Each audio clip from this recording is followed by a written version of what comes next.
Hey guys, it's Bray here at Blossom and Branch Farm, and I'm here in my workshop and I am getting ready to organize my seeds for spring. I'm gonna take you along and show you the process. Let's go. Okay, if you're anything like me, your seed storage right now looks something like this.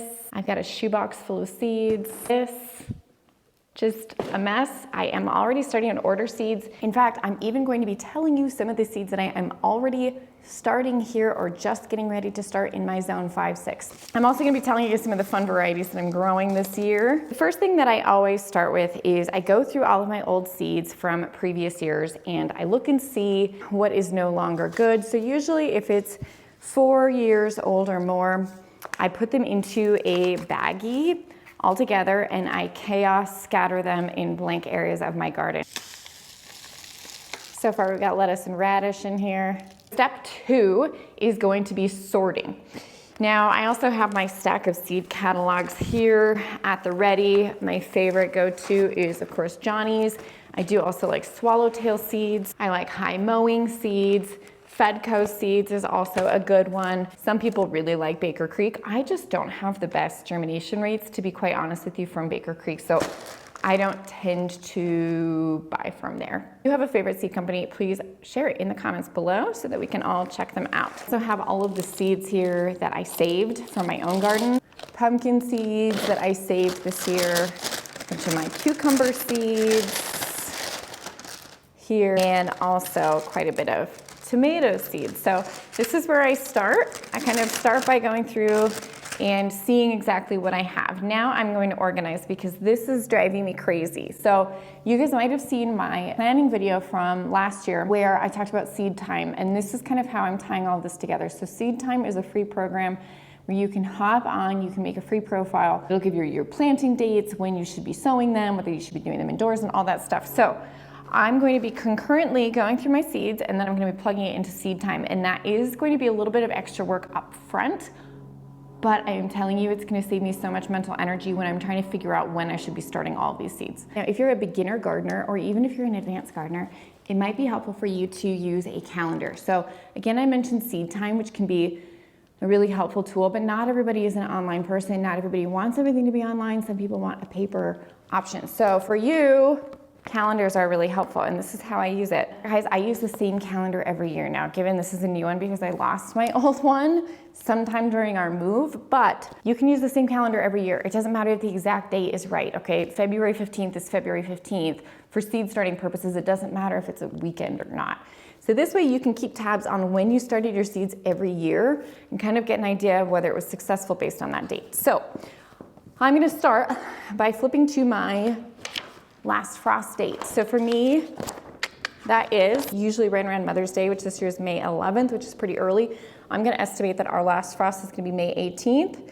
So I'm gonna write here on May 18th, last frost. From there, I can count back. Here's 1 week before last frost, 2 weeks before last frost, 3 weeks before last frost, 4 before last frost. So I'll write that one because that's one we need to know. 4 weeks. BLF is my term for before last frost. BLF. Okay, now we have 6 weeks before last frost, puts us at April 6th. So I'm gonna write that down too. You go to look and be like, where am I in spring?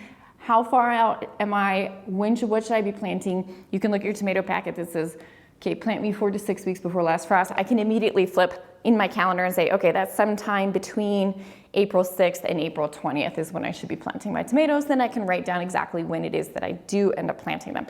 So let's do that all the way back because I mentioned that some of these I plant out 6 weeks before last frost. Cold tolerant things like our snapdragons, our stock, sweet peas, feverfew, bells of Ireland, snap peas, radish, lettuce, all those things. They can go out 6 weeks before last frost. The other thing that can happen 6 weeks before last frost is cover cropping.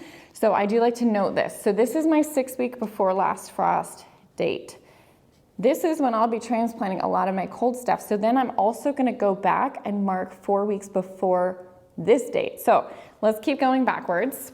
7 weeks before last frost, 8 weeks before last frost. So for me, 8 weeks, I have the worst handwriting, before last frost is March 23rd. Lisianthus, typically I'm starting those at least 12 weeks before I plant them out. But I plant them out 6 weeks before my last frost. So where was my 6 weeks before last frost? That was April 6th. But I'm gonna start them as seeds inside 12 weeks before that, at least 12 to 16 weeks. So let's count back 12 weeks from here. That's 18 weeks before my last frost. So I need to at least start my lisianthus by January 12th. If you wanna learn more about growing lisianthus, we have a whole hour-long video on it on our channel. This is not an uncommon system for sorting seeds. A lot of people use these photo organizers. I've never seen anyone use them the way that I use them before, of course, until I started showing people how I do it. Now a lot of people do it this way. So what I do is I label each box based on when you're going to be starting them. So instead of sorting by, for example, tomatoes, squash, cucumbers, zinnias, snapdragons, I sort by when I'm starting them. That way, for example, when it is January, I can pull out my January box.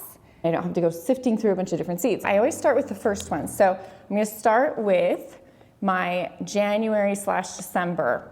These are ones that I'm going to transplant. So I'll label over here whether they're going to be transplanted or direct sown, and then over here I'll put when. So on this one I'm going to put that these are going to be transplanted, which means they're going to be started indoors, not directly into the soil. And then over here I'll put when. I already know what's going to go in there, but I'm going to sort through my seeds and put everything in here that does go in here.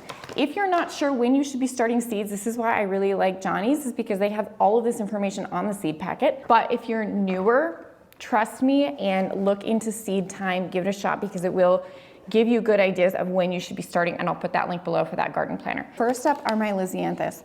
If you are interested in growing lisianthus, you need to know that they are a slow grower.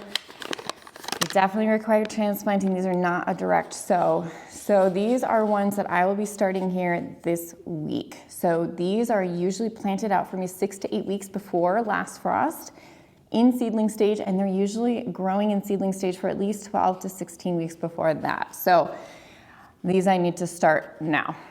So I'm gonna go ahead and pop these into my container here. I have most of the lisianthus that I'm growing this year are Voyage. And then I am growing Roseanne Brown. I always love Roseanne Brown for those terracotta colors. And if you guys want to see all these lisianthus in action, you can go check out our lisianthus review video where we showed these. There is this new one I'm growing this year called Lisadora Lisianthus Apricot, and I'm gonna see how that one goes. This is full. I've got all lisianthus in here. I'll put this in my container, and I'm gonna put them in order. So I'm gonna start at the top left and work my way down. So here are the first ones I'm gonna be starting. Then I have another box. Here is another one I've labeled transplant in January. So in here, I'm gonna put my sweet peas. The trick with the growing sweet peas is to make sure you're not growing them too hot. If you grow them in your heated house, they're not gonna do very well.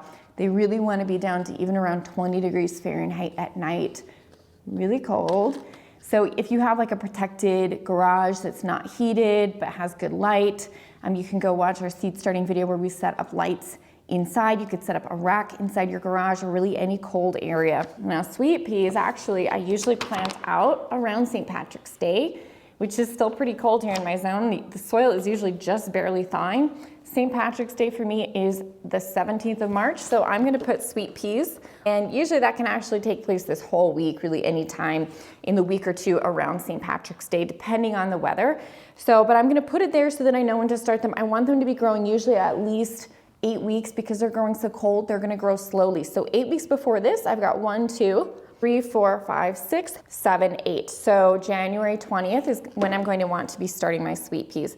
In my January, February, I have snapdragons, chamomile, stock, and feverfew in there. So again, if it's easier for you to write it out, if you are more of a writer like I am, then writing it on a calendar is a great way to do it. If you're still not sure on a lot of this stuff, use that Seed Time app, guys. It's free.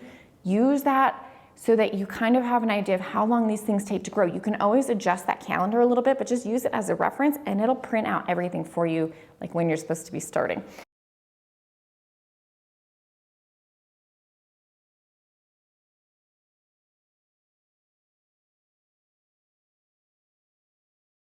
Okay, and now I have containers that are just for specific plants. So for example, I have one that is just for direct sowing after last frost. So Direxo, ALF, After Last Frost, that are just for zinnias, because I grow so many zinnias that they really need their own containers. So some of the ones I'm growing, some of my favorites, Queen Lime Zinnia, Queenie Red Lime Zinnia is probably one of my all-time favorites. Here's my Queenie Red Lime right here. Ballerina. I mean, I can't be a ballerina and not grow ballerina zinnias, right? So these are a new one from Johnny's. Really excited to see how these ones turn out. You can go back and watch our zinnia video if you want to see my favorite zinnias. And we also have a growing video all about zinnias. Now, I don't grow every single variety. In fact, in our next video, I'd like to go through all of the varieties that I don't grow anymore because I just don't find them worthwhile, or I just don't enjoy them that much. All right, another zinnia I'm growing are the Aurora. This is another new one from Johnny's. Again, hop on their website, guys, and grab these if you want to. And then I also do have these zinnias, the Agave, which to me kind of look like a cactus style. I think that's why they've called them Agave, kind of a cactus flower. So those go into my zinnia. Then I have Queenie Lime with Blush. And I do still have some of my Alpenglow florets left over from last year. Now they didn't look anything like the picture for what I grew, but this is a different packet, so I'll give it a try. So there's all my zinnias. Those ones go all the way down at the end because those are kind of the last things that I sow. I do those usually actually a couple weeks after last frost. I'm gonna give you one more tip. People are always asking me, like, how do you remember all of this? Like when you start things, different details about all these seeds. It's this. This is my secret weapon, my queen binder, my field binder. It is torn up, it's dirty, it's kind of gross. But here's what it has in here. I've got my seed catalogs in here. And I also keep a detailed printout of every single thing that I am growing for the season. So that I have grown actually ever. I just keep it all in here. I print out all of the growing information. I just go to Johnny's website, and on there they have a detailed culture list that you can just print out. It'll tell you days to maturity, whether you should direct sow, whether it needs support, what kind of sun preferences, what kind of soil preferences, what kind of spacing. All of that stuff is on that sheet. So I print that out first, but then I also write things on here like, when did I start them? And then I can just quickly flip to any one of these and reference those. I don't have to be always reaching into the depths of my brain. Here's my sweet pea note. Okay, Floret had excellent germination. Johnny's was actually so-so. I did not soak or nick them. I started them January 18th. They germinated January 28th. I grew them cold down to 20 degrees in the greenhouse, planted them out March 11th under cover if it got below 20 degrees. And I'll also write like all the varieties that I started: Elegance Pink Diana, Midnight, Spencer Ripple, Nimbus, Old Times. And then I can also keep notes on which ones I like. So as they're growing and blooming, I can go in and say, oh yeah, I really like this variety or this color, or I didn't really like this one, or this one was short. I can keep all of that stuff. So all you need is a binder, one calendar, your photo organizer for all of your seeds. And that's it. I hope it helps you. And if you want to simplify it even, and you're more of an online person, check out that Seed Time app. It is wildly helpful. I do still use it, especially if I'm growing new things, just to kind of figure out what spacing should be or what the timing is. Oh, like Brussels sprouts. I've never grown Brussels sprouts before. If I wanted to start doing that, I would pop over to Seed Time and see what they recommend, because they have compiled a lot of information on that. All right, guys, that's it. Now that I'm finally done with my task for the day, I am free to peruse. I'm gonna go through, pick out my onions, make sure I didn't miss anything from any of these seed catalogs, and then I'm gonna organize my greenhouse. I did promise you that video showing you how I get my greenhouse all laid out for the spring, and it is still coming. In the meantime, thank you guys so much for tuning in. It means a lot to have your support here at the farm, and we'll see you guys around here next time.